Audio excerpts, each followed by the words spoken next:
Привет, как дела? У меня хорошо, а у тебя?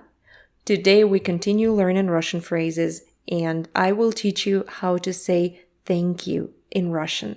Super simple. The universal way would be спасибо. Спасибо. Make sure you don't forget about the vowel reduction. The last O actually sounds like Спасибо. Спасибо. E is stressed. Спасибо.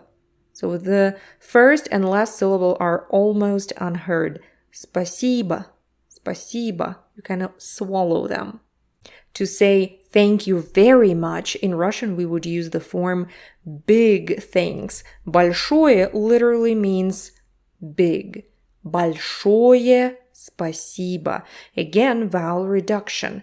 Большое спасибо. And then we merge it together. Большое спасибо. Большое спасибо.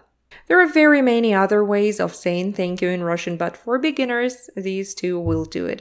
Next time, we're going to learn how to respond to thank you, because this is important. So stay tuned, press like under this video, and I hope to see you next time. Пока-пока!